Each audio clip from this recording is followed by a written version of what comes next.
Hi friends, ஐநர் துணையில் நாளைக்கு என்ன நடக்க போகுதுன்னு பார்க்கலாம். வாங்க வீடியோக்குள்ளே போகலாம். நம்ம சேனல் இன்னும் சப்ஸ்கிரைப் பண்ணாதவங்க சப்ஸ்கிரைப் பண்ணிக்கோங்க.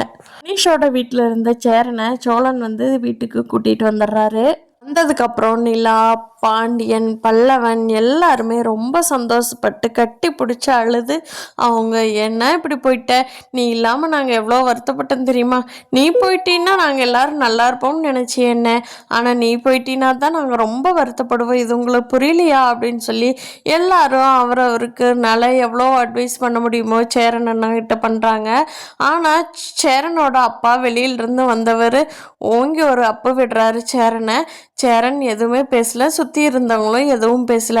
ஏண்டா பைத்தியாரா, இப்படித்தான் வீட்டை விட்டுட்டு ஓடுவியாடா, ஏதாவது பிரச்சனைனா, உன்னை எவ்வளோ துடிச்சு போயிட்டாங்க தெரியுமா, உன்னை நம்பியே இருக்கிற உன் தம்பிங்க, நீ இல்லைன்னா இந்த வீடே வீடாட்டு இல்லடா, என்னடா நினச்சிட்டு இருக்கிற நீ, இந்த வீட்டு மேலே ரொம்ப பாசங்கிற பாசம் இருக்கிற இப்படித்தான் விட்டுட்டு ஓடுவானா அப்படின்னு சொல்லி திட்டுறாரு.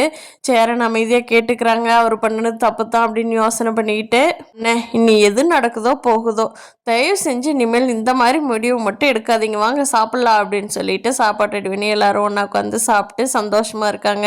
அடுத்து வக்கீல் கூப்பிடுவார், நிலா கிட்ட டைவர்ஸ்க்கு அப்ளை பண்ணணும்னா இப்போவே வாங்கம்மா, அப்போ தான் அப்ளை பண்ணி விட்டால் சீக்கிரமாக கிடைக்கும் அப்படின்னு. இப்போ வீட்டில் இருக்கிற சூழ்நிலையில் நம்ம இதை பேச வேண்டான்ட்டு நிலா அமைதியாயிடுறாங்க. இந்த இறங்கி போனாலும் போயிடும் அப்படின்னும் வக்கீல் சொல்லியிருக்காரு. இப்படியே தள்ளி போய் நிலாவும் சொல்லணும் ஒன்றா வாழ்ந்தாங்கன்னா ரொம்ப சந்தோஷம்தான். பார்க்கலாம் ஃப்ரெண்ட்ஸ், அடுத்து என்ன நடக்க போகுதுன்னு. இந்த வீடியோ பிடிச்சிருந்தா லைக் பண்ணிக்கோங்க. நீங்கள் என்ன நினைக்கிறீங்கன்னு கீழே கமெண்ட் பண்ணுங்கள். தேங்க்யூ.